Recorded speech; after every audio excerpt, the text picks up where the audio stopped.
Atas pengaruh angin muson timur laut, muncul suhu terendah 16,7 derajat Celcius di Danau Liu, Hualien pada tanggal 25 pagi. Melemahnya angin muson membuat suhu sedikit meningkat, tetapi suhu akan kembali turun pada Kamis tanggal 29. Hari terdingin diperkirakan jatuh pada Jumat dan Sabtu. Suhu di daerah pantai terbuka akan turun hingga 17 derajat. 届时在台湾的中部以北还有东半部地区，低温可能都只有20度上下。那南部地区的低温也可能只有22度左右。 Mari kita lihat Taifun ke-18 Molave yang terbentuk pada pukul 2 dini hari tanggal 25. Saat ini, Taifun berada di Laut Timur Filipina dan sedang mengarah ke Vietnam dengan kecepatan 23 km per jam. Mulai hari Rabu, sirkulasi luar Taifun ini diperkirakan akan meningkatkan uap air ke Taiwan. Karyawan perusahaan Qingpeng membawa spanduk mengadukan perusahaan mereka ke Kementerian Ketenagakerjaan. Perusahaan mewajibkan karyawan hanya bisa mendapatkan 5 hari libur per bulan dengan bonus 5.000 dolar Taiwan. Bahkan ada karyawan yang waktu kerja mencapai 300 jam dan ini telah melanggar hukum dan beranggapan perusahaan tidak membayar lembur sesuai undang-undang yang berlaku. 我们一天工作12个小时，然后1个月只休5天，然后这样子的。 每个月都要做满25天，这样子工时就会超过300个小时。 Serikat Pembelaan Hak Diri mengungkapkan cara pembayaran lembur perusahaan tidak memasukkan tunjangan shift malam. Selain itu, juga memotong gaji karyawan yang mengambil cuti. Dalam hal ini, Pemkot Taoyuan menyatakan telah melakukan pengawasan terhadap Qingpeng dan akan menjatuhkan hukuman jika terdapat pelanggaran.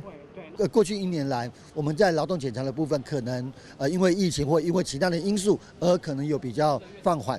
那会不会导致我们的厂商因此以为他们就可以持续的这样的违法？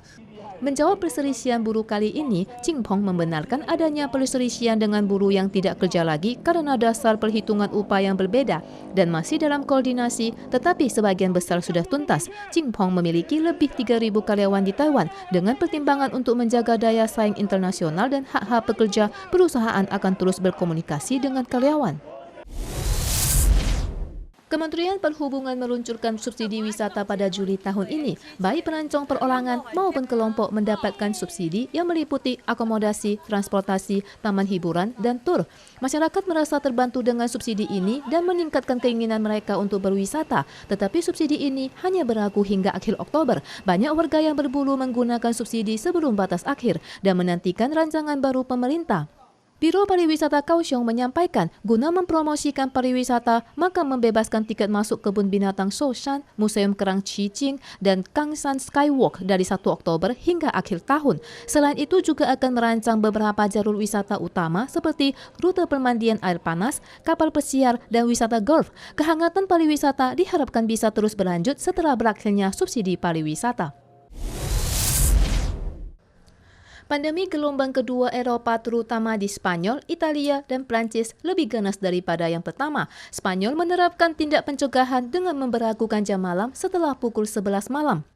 Sejak merebaknya pandemi gelombang kedua di Spanyol, jumlah kasus dalam satu hari pada akhir Agustus telah memecahkan rekor gelombang pertama dan terus mencatat rekor tinggi terbaru. Rekor tertinggi saat ini jatuh pada 22 Oktober yang hampir 21.000 orang. Selain menerapkan berbagai pencegahan, otoritas setempat menunggu perizinan Kongres untuk memperpanjang masa darurat yang saat ini 15 hari menjadi setengah tahun. Keadaan pandemi di Italia sangat mirip dengan Spanyol. Pada Minggu tanggal 25, Italia bertambah lebih 21.000 kasus dalam satu hari. Pemerintah segera menerapkan langkah-langkah pencegahan. Kendati demikian, orang Italia yang terbiasa menikmati kehidupan bebas tidak bisa menerima protokol kesehatan ketat yang kembali diberlakukan pemerintah. Banyak masyarakat yang protes di luar gedung pemerintah di ibu kota Roma. Sedangkan Prancis yang terletak di antara Italia dan Spanyol, selain total terinfeksi telah melampaui Spanyol, jumlah peningkatan baru per hari telah menembus 20.000 kasus sejak awal Oktober. Akhir pekan tanggal 24 dan 25 kembali catat rekor tertinggi baru dengan penambahan 45.000 dan 52.000 orang terjangkit COVID-19.